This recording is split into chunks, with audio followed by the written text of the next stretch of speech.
Assalamualaikum warahmatullahi wabarakatuh. Sahabat Al-Ahwan, apakah Anda sudah mengetahui sang hacker Bjorka?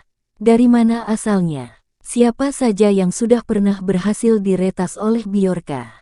Dan bagaimana cara mencegah kebocoran data pribadi Anda? Simak informasinya berikut ini. Dikutip dari gorajuara.com dan suara.com.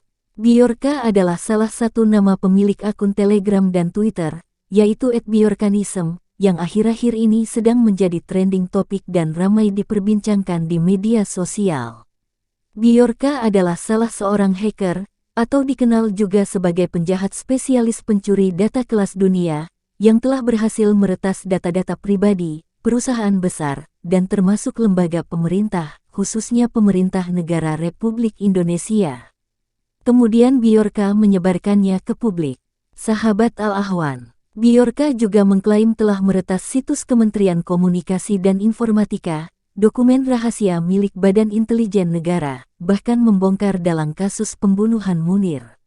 Data lain yang diklaim Bjorka adalah telah membocorkan data pribadi Menkominfo Johnny G. Plate dan data pribadi Erick Thohir, antara lain, NIK, nama lengkap, nomor ponsel, nomor kartu keluarga, alamat rumah, pendidikan, golongan darah, hingga nomor vaksin. Namun ironisnya sahabat Al-Ahwan, Bjorka ini justru menjadi idola baru para netizen Indonesia, karena minggu-minggu ini telah berhasil menghibur masyarakat Indonesia khususnya para pengguna internet. Bahkan dengan adanya informasi kebocoran data ini, para netizen merasa mendapat informasi penting dan gratis dari seorang hacker, yang mereka dapatkan dari Telegram dan Twitter Bjorka. Lalu sahabat Al-Ahwan, dari mana asal pemilik akun Bjorka ini? Dalam bio yang tercantum di akun Twitter @bjorkanism, tertulis bahwa lokasi Bjorka berasal dari Warsawa, Polandia.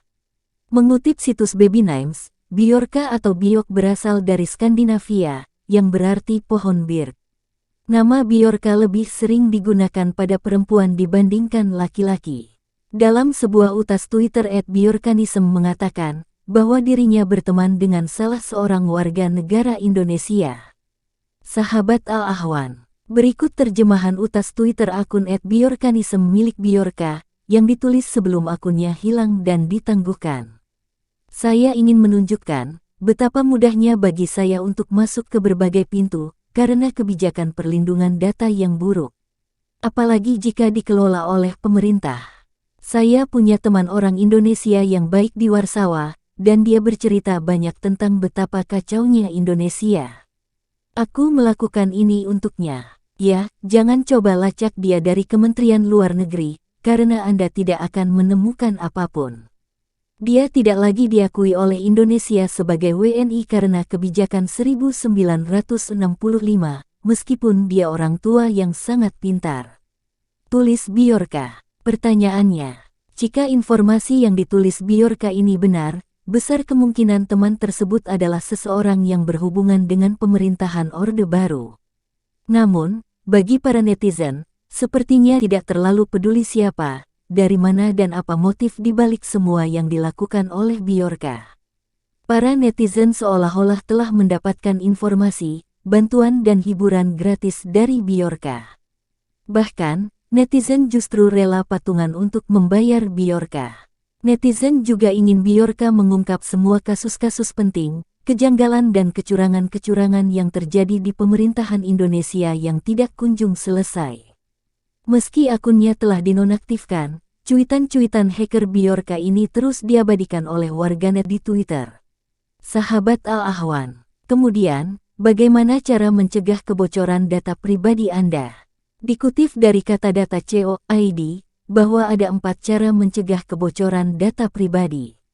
1. Karena malware. 2. Karena phishing. Dan 3. Karena human error. Jika kebocoran data ini terjadi, maka akan dapat merugikan masyarakat sebagai konsumen. Sahabat Al-Ahwan, berikut beberapa faktor penyebab kebocoran data dan cara mencegahnya. Dalam website UpGuard jelaskan bahwa penyebab kebocoran data adalah 1. Karena konfigurasi software. 2. Karena penipuan yang dilakukan melalui rekayasa sosial dengan memakai kata sandi berulang. 3. Karena kerentanan perangkat lunak dan penggunaan kata sandi bawaan.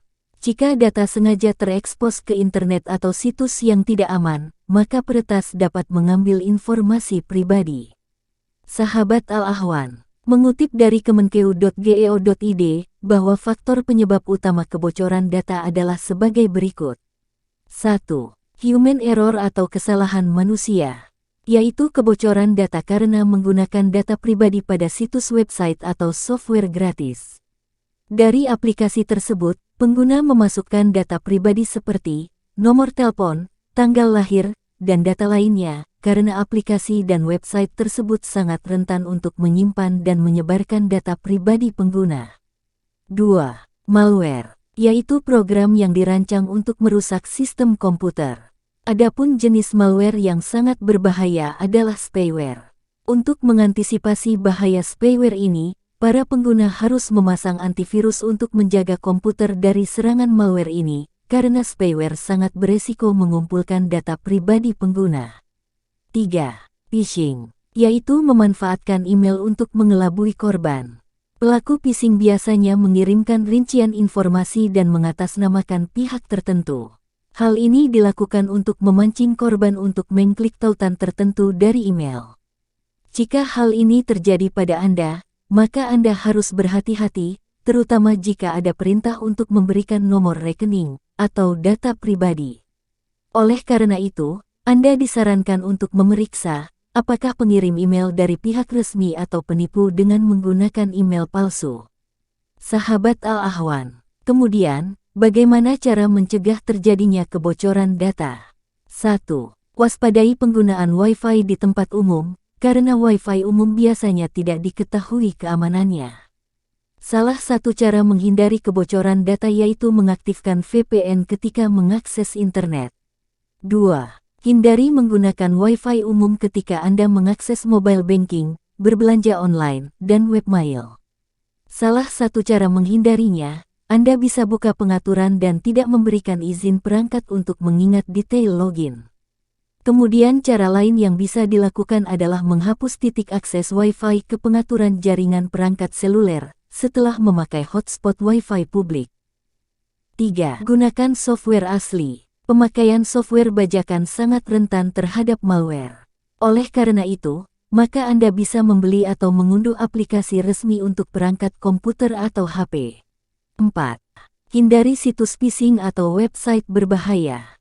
Dalam hal ini, Anda bisa menggunakan aplikasi antivirus atau fitur Webroot Web Threat Shield untuk mencegah phishing dan scam. Ganti password secepatnya. Serangan cyber bisa terjadi ketika Anda menggunakan kata sandi yang sama untuk berbagai akun.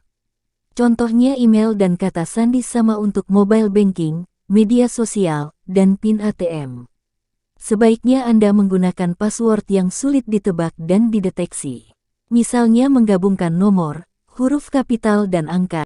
Untuk password, Anda bisa menggunakan kata sandi yang berbeda di setiap akun. Sahabat Al-Ahwan, demikian semoga bermanfaat. Wassalamualaikum warahmatullahi wabarakatuh.